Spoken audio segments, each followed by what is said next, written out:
So the next topic is we want to talk about finding x and y intercepts.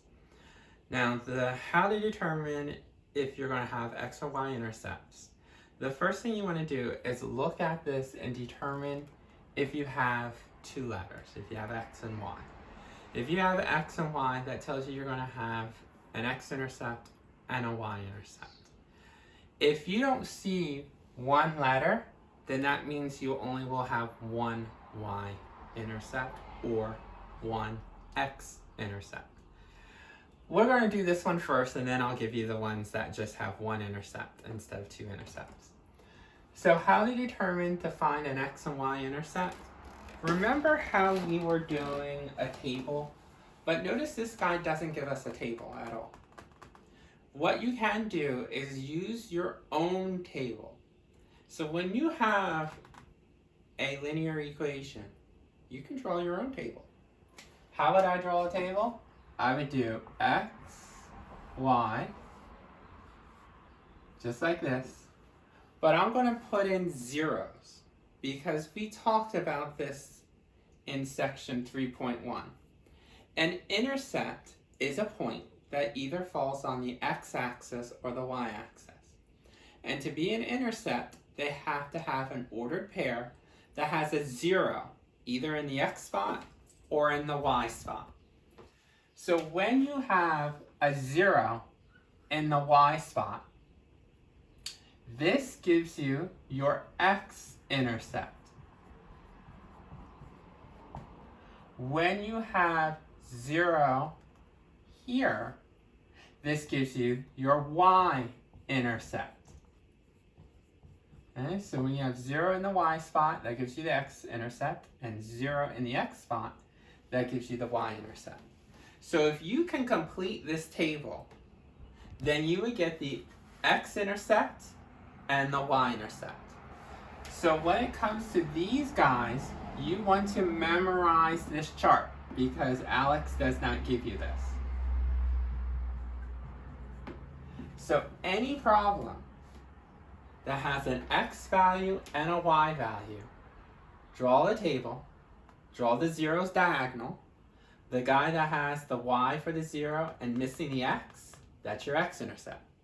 And the guy that has 0 for x, missing your y, that's your y-intercept when you complete it. So how do you complete a table? We already did that in the other problems. We said the first thing you want to do is take your equation. Notice we have two rows. This one and this one. The first one will give us the x-intercept. So when we do the first one, notice x is missing. Since we don't know what to plug it in, we have to keep it as x. The y was given. We know we want to plug in, so we're going to put in parentheses. And then we can plug in that y is 0. Once you do that, then we said solve. How? Distribute to get rid of any parentheses. There's parentheses here, so this we can keep. -4 times 0, we're going to just get a 0. And you should know 3x minus 0, you can simplify this down to 3x. 0 added or subtracted to the other item would always be the other guy. Now there's no simplifying here because there's no parentheses or any other like terms here. So now we can want to get variables on one side, constant on the other, because we want to solve. So after simplifying, what's always labeling? Seeing we need to move anything? Nah, this is a variable on the variable side, constant on the constant side. This is a coefficient, so we need to now divorce. Divides both by 3, and we get x equals -4. Okay. Now that you know your x-intercept is -4, 0, let's erase so that we can do ordered pair number 2. Ordered pair number 2 basically says take the equation. Every time we see x, we want to plug in So to plug in, we need parentheses. So 3 parentheses minus 4. We don't know what to plug in, so keep it the letter Y. Next, once you rewrite, plug in. We're going to plug in a 0. And then the third part was to solve. So when we solve, we know we want to get rid of this parentheses. So 3 times 0 is 0. And then 0 minus 4y will be the other guy, minus 4y. Make sure this minus comes down.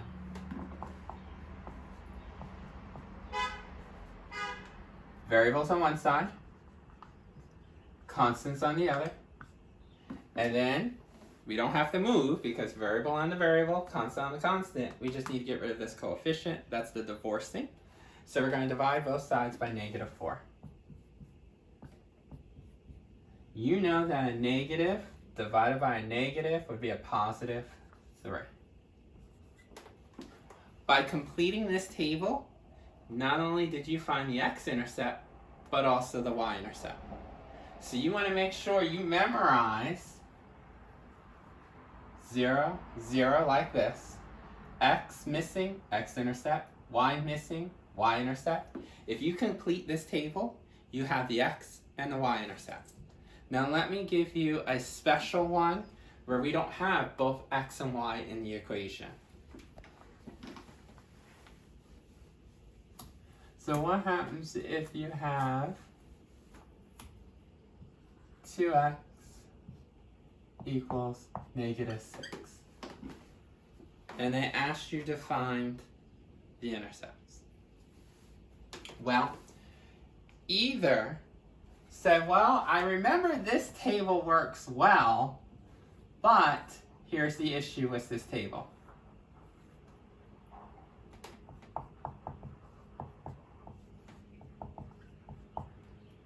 How can I plug in y is 0? There's no place to plug in y is 0. Or if I plug in x is 0 here, I get 2 times 0 is 0. 0 equals negative 6. That's a false statement. What you have to realize is this. Only one variable. That means one intercept. Not like you have 2 intercepts like we showed you for the other guy. So this table, because it has x and y, and this only has x, goes out the door. So we know that there's going to be one intercept. How do we find it? Well, solve. Let's get the variable by itself. Because it only has one letter, you can get the variable by itself.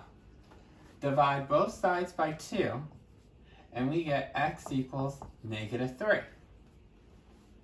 Okay, how does that help you? Well, you got to remember that an intercept has to have a 0. So notice if you have an ordered pair, we just told you what x is. X is negative 3.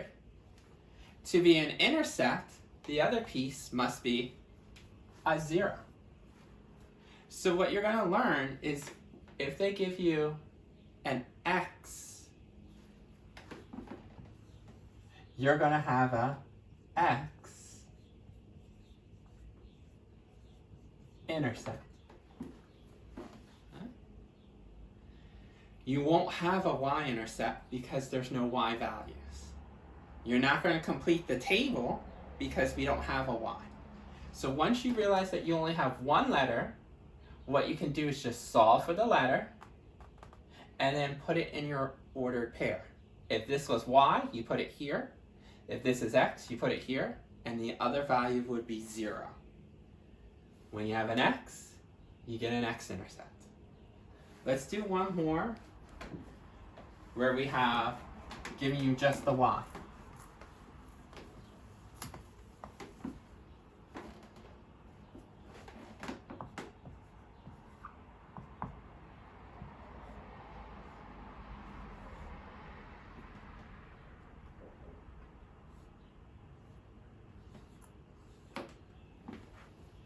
let's say they gave you this. Notice one variable only.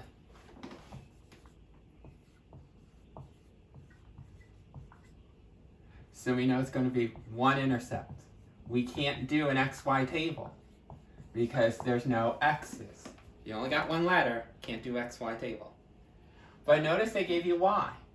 So if they gave you Y, that means we're going to find our Y-intercept. So how do we do that?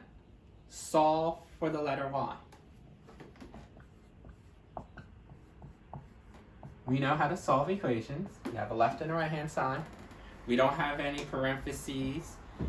This is not like terms, so we don't have any simplifying, but we can label.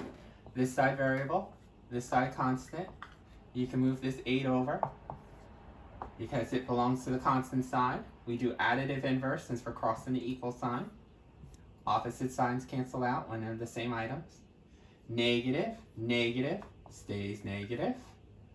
28. Now we want to get rid of the coefficient. Divide both sides by 4.